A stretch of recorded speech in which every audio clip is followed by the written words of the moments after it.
Hi everybody, welcome to Just Like Other Girls, a podcast where we talk about things that matter, things that don't, and everything in between. I'm Shandy. And I'm Alicia, and this week we wanted to talk a bit about love languages and how they affect us. Okay, according to Google, the meaning of love languages is to describe the way we feel loved and appreciated.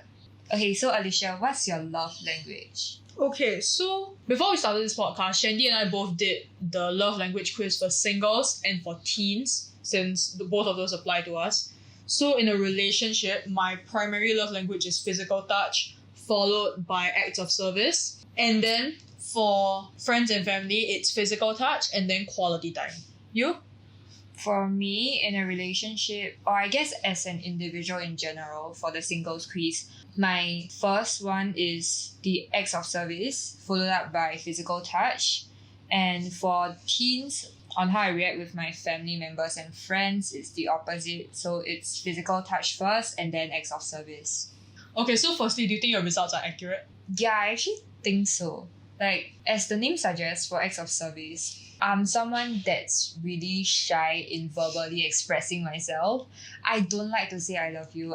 I prefer doing stuff for them. Like, for example, if you need help with homework or something, and I really like you, I guess I would help you. And for physical touch, it applies to me more than the rest also. So I guess it's pretty accurate for me. You? Okay, so I've taken the quiz a few times. Every single time, my number one is physical touch. And I would say across the board, that's pretty accurate.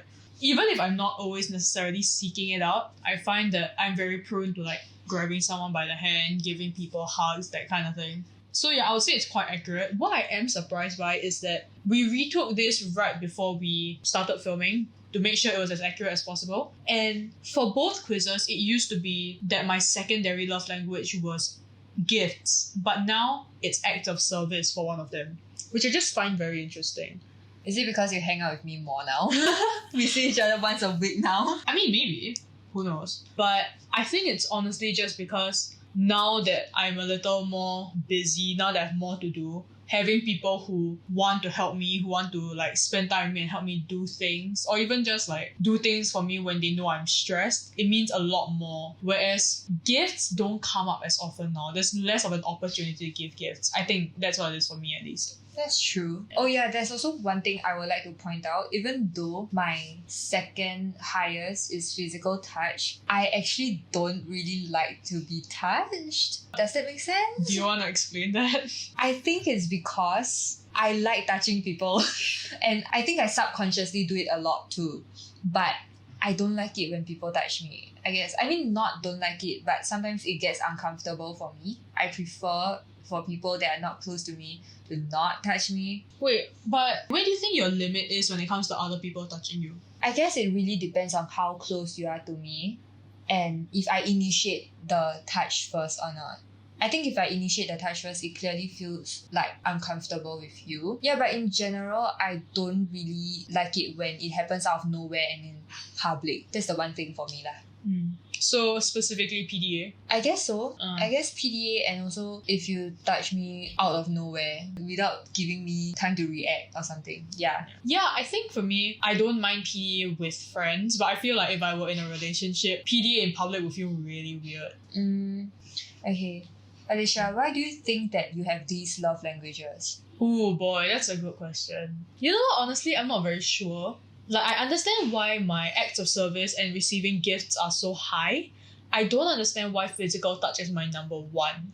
Just because my physical touch has always just kind of been a part of me. Like I said before, I know why I enjoy acts of service. And for me, receiving gifts is less about like the money you spend and more that you thought of me in the first place and you kind of like bought something to commemorate that. I have no idea why my physical touch is so high. It just is. Well, for me, I have no idea why my gifts is so low.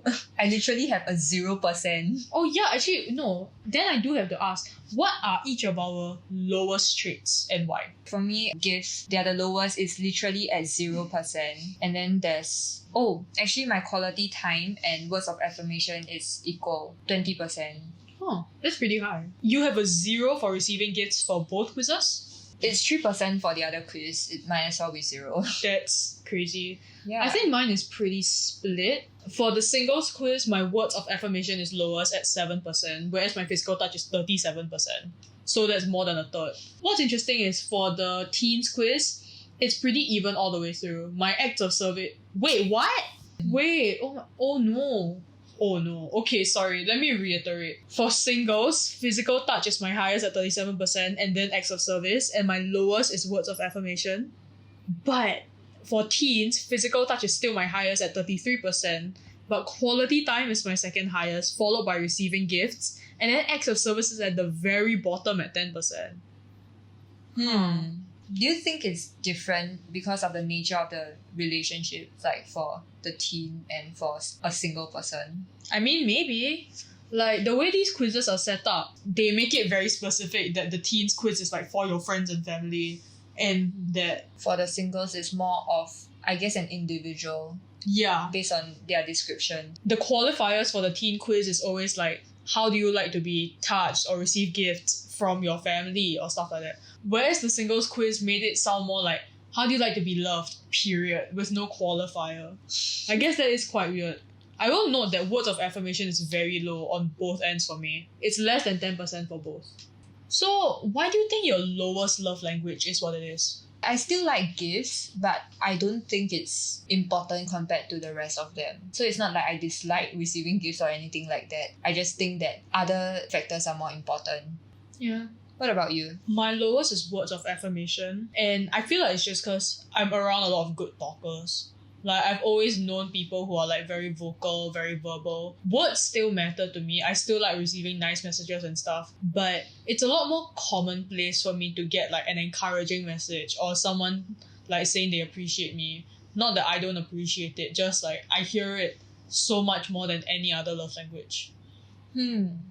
Yeah, it's actually interesting to see how our environment and the people we surround ourselves with can change our love language as well. Oh yeah, for sure. Yeah, bringing back to the question I asked before, why do you think you have your top love language then? Honestly, I'm not sure. I think there are plenty of factors, and I can't tell you where this comes from, but I can just say that like for the longest time, whenever someone pats me on the back, gives me a hug, it's always just made me feel very warm, made me feel very appreciated.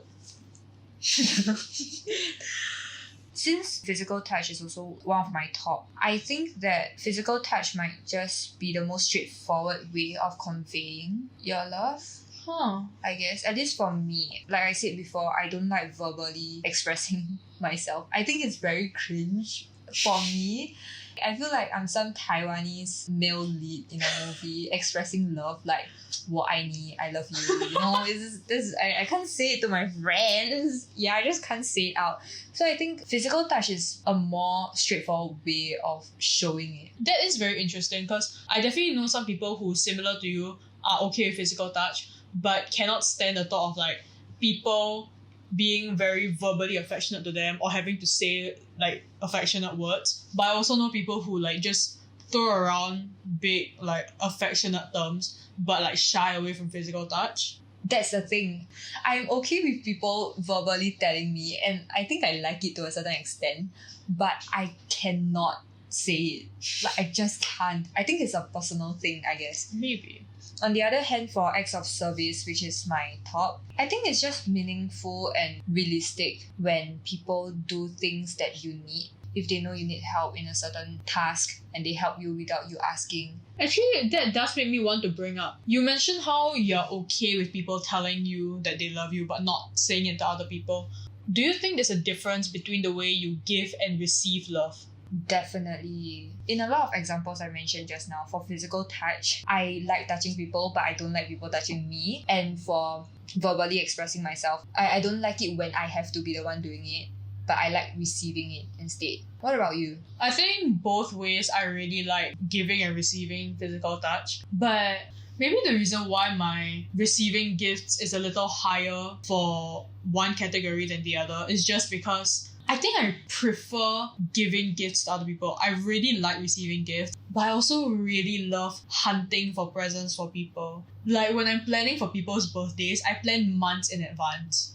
I start planning Christmas gifts in like June. when people say they like certain things, I take note of it to like reflect on when I'm thinking of what to get them. So while I like it when people give me gifts, it feels almost more rewarding for me to give other people gifts. That makes sense. I feel super rewarding when I do something for someone. I guess when I feel useful to someone. Yeah. Because we're already talking about love languages and the ways we give and receive love, has anyone ever done something for you that just made you feel incredibly loved? Actually, I need some time to think. What about you though? I think I have. I remember I had been going through a rough time, but I had made it out. And I hadn't seen someone for a very long time. But I had told them about what I was going through. And when they saw me, they just like knocked me out with a hug. And then they were telling me like during the hug how much they had missed me. And that they were so glad that I had made it through. And I had felt so incredibly loved. Essentially, it kind of jump-started us catching up. That was really nice. That's so cute. Apart from acts of service and receiving gifts and physical touch, for singles, my quality time is also fairly high. Not very high, but it is tied with my receiving gifts for one, and actually higher than receiving gifts in the other. And I would like to say that like the day before my birthday, I didn't have class, but a bunch of my friends had class. It was an afternoon class. So one of them came down to have breakfast with me. And what I didn't know was a different friend was also coming down to pass me my gift, but also have breakfast with me. I wasn't expecting it at all because I would presume he had stuff to do, right? So him just like taking the time to come down, have breakfast with me, pass me my gift despite the fact that he didn't even have class that day. He was just coming to see me and that was it. I felt very touched by it. Also because I wasn't expecting it, so it was like a surprise and I don't get surprised a lot. That was really nice and I liked spending the time with the two of them. Wow, you just unlocked a memory Wait, within me. I seriously? couldn't think of anything until you said that. So for my 16th birthday, my friends and I were all taking O-levels. We were always at the library and we studied together some more. But on my birthday, I really didn't want to study and spend my entire day in the library. So I decided to hit up another group of friends to go out with me on my birthday. But on the day of my birthday, the plans were suddenly cancelled for some reasons. And my friends who were taking O-levels and studying at the library already, they heard about it. I told them that I felt really lonely and sad to be spending it alone. But I didn't expect them to do anything for me because they are supposed to be studying. And actually, I really planned to go to the library and meet them anyway. But immediately, one of them was just like, do you want me to meet you? Like, I can meet you after I study or something. And because they were all studying together, I think they sort of planned something for me on the spot. Yeah, and they decided to bring me to a KTV instead. And I was so happy. I just really wanted to cry.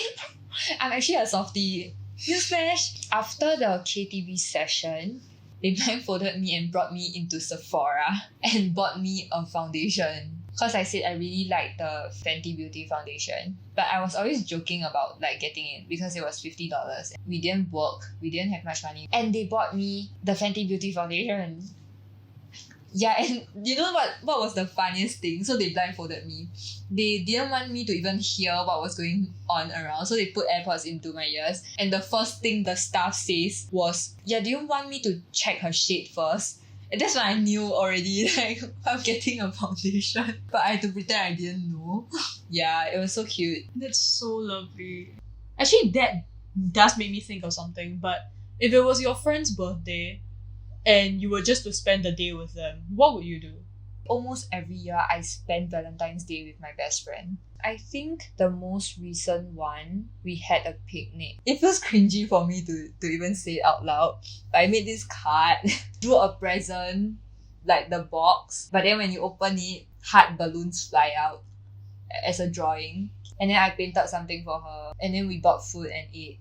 And she also bought something for me also. But yeah, I think it's the event itself and the time that was spent together on like a special occasion where isn't exactly special for us, but we made it special for us. You get what I mean? I mean, this is a hypothetical friend, but if I were to spend a day with someone on their birthday, I'll probably just like make them as special of a gift as I could. If I had the capacity, probably buy their lunch or like buy their dessert. And then I would really just want to spend the day with them and talk. Oh, that's the thing too. One thing I notice about myself is that I do spend a lot of money on people I love. I don't like spending on myself. As much as I'm a thrifty person and I think that I'm financially savvy, if someone tells me they like something, it's not really a gift thing. It's more of an act for me rather than the gift itself. So I guess that differs also. An interesting thing about any love language is that it's also influenced by what you have at the time. Like, even if your love language is quality time, if you don't have a lot of time to spend with somebody, then you can't be faulted for not spending time with somebody. Yeah, I think it's just very interesting because we are still constricted by what resources we have. On the opposite end of the spectrum, which love languages do you tend to overlook by others? So are you talking like love languages I tend to not really see when others show them to me? Yeah. I think like I mentioned before, words. I think words are very commonplace. This sounds bad, but I'm very used to being shown affection verbally. So maybe it just feels less special when someone like is genuinely saying something to me, because words to me have really been reduced to just words, even if I know they have a meaning. But interestingly enough, I think also acts of service. Like my acts of service is quite high, but when people do things for me, I rarely tend to notice it. I'm always just like, oh, thanks, man. Now that I'm thinking about it, I feel like I've definitely not realized my friends were really trying to show that they cared when they like did things for me or helped me do something I was stressed about, or even just like bought me a drink, which is odd because my acts of service is so high. But I think that makes me wonder, because like I mentioned, my number one trait has always been physical touch, but my number two has always been gifts, which is why I was so surprised when it dropped. Acts of service is a very new development for me. So maybe just I don't know how to receive it yet. I guess for me, it's quality time. I think spending time with each other, if you love each other, is a given. Yeah, so I wouldn't see it as something that's them trying hard. But when I really sit down and think about it, like right now, I do see why it takes effort. Take out time of your day to spend it with someone else. I'm sorry, friends. I shall appreciate this from now on. I think it is interesting how like physical touch is high for both of us, but I feel like it's kind of hard to show physical touch. Maybe that's why it's so much easier for us to overlook things like acts of service and quality time. Maybe they're just the things that come most naturally to most people. But it's like, it's easiest to spend time with people you love. It's easier to just like do small things for people you love. Maybe it's just like our context in Singapore. It's a lot less common to see someone just giving you something out of the blue or like just touching you a lot. We're not a very touchy community, right? Yeah, I do feel that way too. Actually, I do want to ask also, do you think that you can be compatible with someone that's the opposite from you? Like, I guess the opposite combination from you. So I guess for me, that would be someone who really values words and quality time, but isn't great with physical touch. When I was younger, I would have said no, because my worldview was a lot smaller. I thought everyone kind of gave and received love the same way. So in the past, when a friend would like shy away from physical touch, I would just assume they didn't like me very much. I think now, yes, I think it's possible. It's just that you probably have to take some time to get used to the other person's love language. But also I feel like it's a lot about compromise in that case. Like I've heard of cases where people aren't very comfortable with, for example, physical touch, but they have to get used to it, because even if they aren't comfortable in the beginning, their partner is very used to and likes physical touch. So I think it is also about what concessions you will make for people. If you really love someone, would you be willing to work through like the things you didn't like to show them love the way they wanted? And vice versa, would they want to do that for you? Yeah, I do see where you're coming from. For me, my opposites would be receiving gifts, spend quality time, and have words of affirmation. I do not think that I'll be compatible with them, but is there any meaning to it? I think a lot of this is where understanding comes in. Like you, I agree that there's a lot of compromising that we need to work out, but will I just push that person away because of a survey I took? No. I think it'll be really difficult for me though to be saying words of affirmation regularly. Like I said, I don't like to verbally express myself. That person will also have to understand from my perspective, these are things that I need to put in effort for.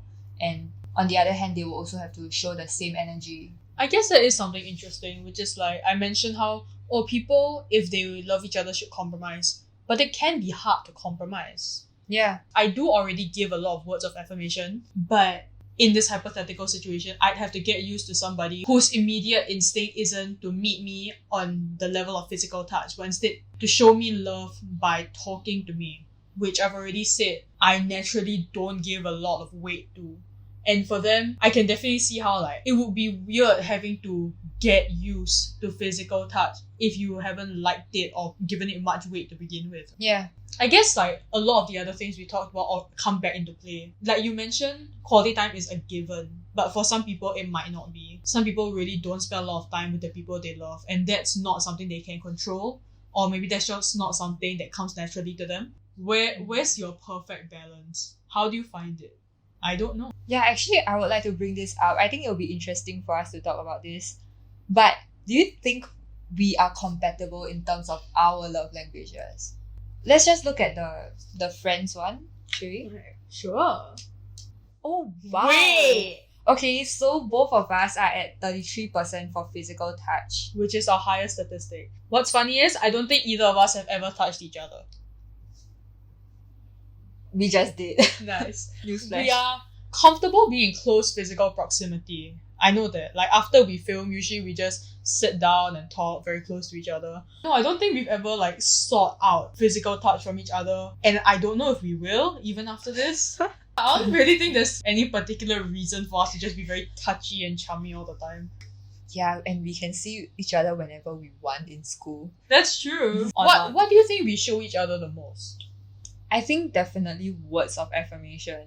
I think there are just not many chances where we show each other acts of service. We mostly meet up for the podcast, and we have divided our roles quite fairly, so it's more of like a job kind of thing. We do spend a lot of time together, especially after filming. That to me is a natural part of the process also. But we do talk a lot.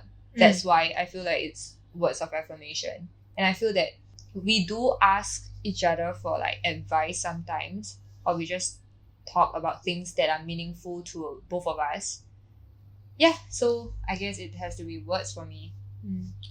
Yeah, I think for me, I interpret how we spend time as quality time. But I can definitely see how like you've complimented me in previous podcasts, and I've just gotten all blushy and weird. And now that I think about it, I don't think I take words that well. You know what I think really gets me? Genuine, heartfelt compliments. I don't know how to receive them at all. Well, for me, I can't even receive a thank you without screaming. To wrap up, I guess I have one more question. Do you think that this love languages quiz is meaningful to you? We mentioned in an earlier episode that I'm someone who places a lot of emphasis on learning about myself.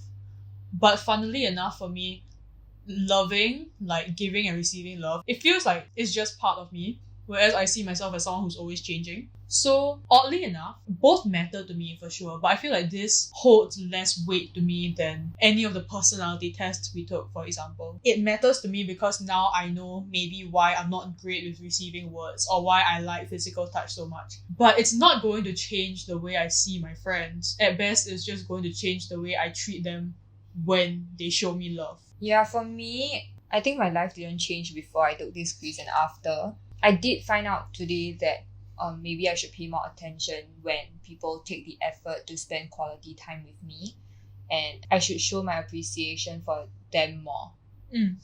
Yeah. Do you have anything to add? No, I would say just, if you wanted to take anything away from this, notice how your friends love you and how you love your friends. That's it. And love everyone. Thank you guys for watching wherever you guys are watching us from. If you take the quiz anytime soon, do let us know your results in the comments on our Instagram or YouTube. And with that, we'll see you next week. Bye!